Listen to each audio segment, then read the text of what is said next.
अस्सलाम वालेकुम व्यूअर्स, उम्मीद करती हूँ आप सब खैरियत से होंगे। Welcome to my new vlog. अगर आप मेरे चैनल पे न्यू हैं तो प्लीज़ मेरे चैनल को लाइक शेयर एंड सब्सक्राइब ज़रूर करें।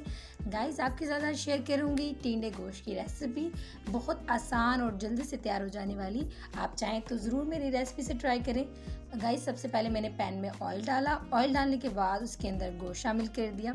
गोश्त शामिल करने के बाद उसको अच्छी तरीके से थोड़ा सा भून लिया, मतलब हल्का सा कलर जैसे ही चेंज होने लगा तो मैंने उसके अंदर 1 चम्मच नमक का डाल दिया।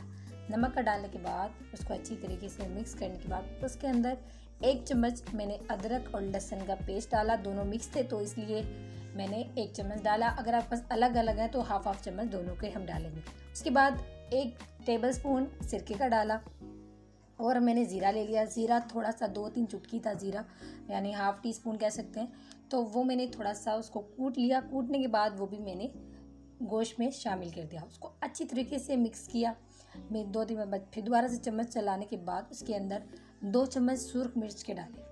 हमने ऑयल में डालेंगे तो बहुत प्यारा सा कलर आएगा, तो इसलिए मैंने 2 चम्मच सुर्ख मिर्च के डाले। 1 चम्मच मैंने इसके अंदर हल्दी का डाला है और 1 ही चम्मच मैंने इसके अंदर धनिए का शामिल किया है।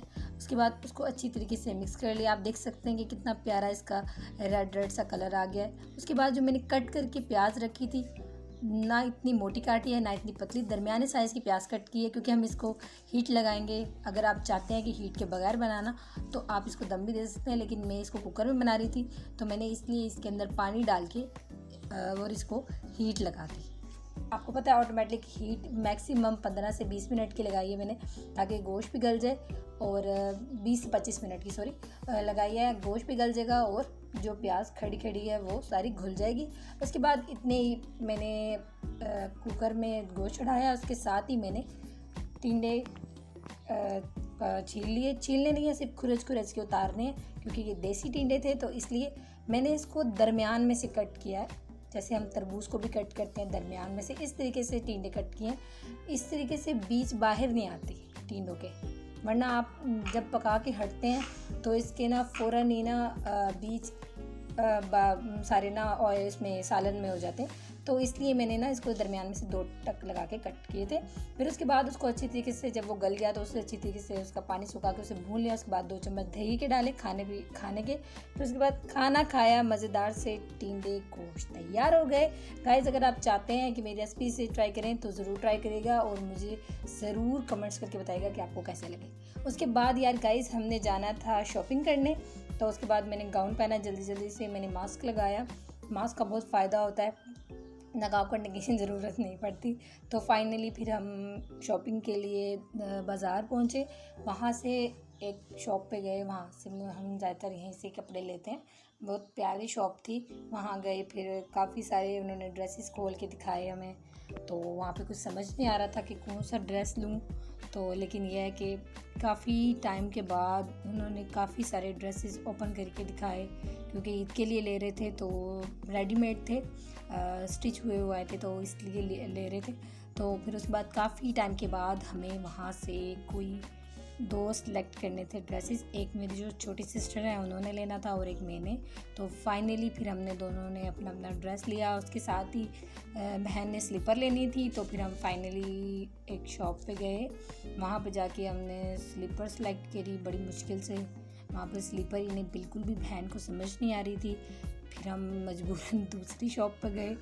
वहाँ से भी हमने चेक की स्लीपर, लेकिन इन्हें वहाँ से भी अच्छी नहीं लगी। फिर शुक्र है कि कहीं फाइनली इन्हें स्लीपर दूसरी जगह से पसंद आई, वहाँ से हमने स्लीपर ले ली।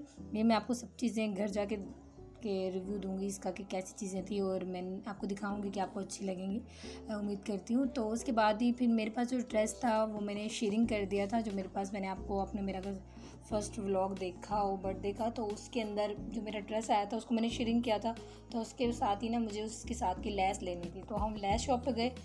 वहाँ पे इतना रश था और पहले ही इतनी गर्मी लग रही थी, समझ नहीं आ रहा था कि कैसे लैस लें। वहाँ से बड़ी मुश्किल से लेडीज़ थी, इतनी ज़्यादा थी कि वहाँ पे चॉइस करना भी मुश्किल हो रहा था। और ऊपर से गर्मी भी लग रही थी, बहुत रश भी था। लेकिन ये है कि ना वहाँ से ना मुझे लैस समझ नहीं आ रही थी, तो फिर हम मजबूरन किसी भाई ने, वैसे ये है कि काफ़ी सारी लैस खोल के दें, ये लगा लें, ये लगा लें। मुझे बहुत बारीक सी लैस लगानी थी अपने कपड़ों पे, सोच रही थी कोई नॉर्मल सी हो लैस, बहुत ज़्यादा भाई चौड़ी चौड़ी लैस ना हो। फिर मुझे नहीं अच्छी लगी, तो फिर हम दूसरी शॉप पे चले गए। यहाँ पे शुक्र है यहाँ पे एसी चल रहा था, तो यहाँ पे इतना गर्मी का एहसास नहीं था। ये है यहाँ पे भी थोड़ा सा टाइम लगा, लेकिन यहाँ पे मुझे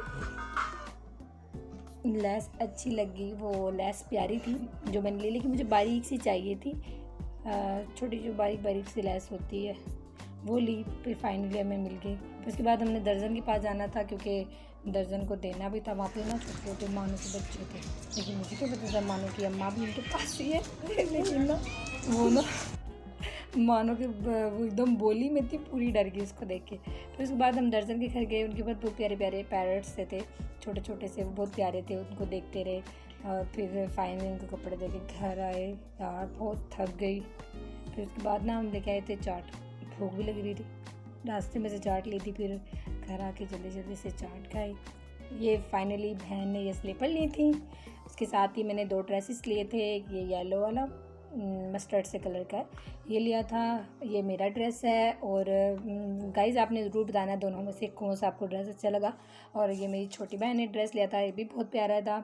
और अगर आपको अच्छा लगे तो ज़रूर बताएं। उम्मीद करती हूँ आपको अच्छा लगा होगा व्लॉग मेरा। Thank you for watching.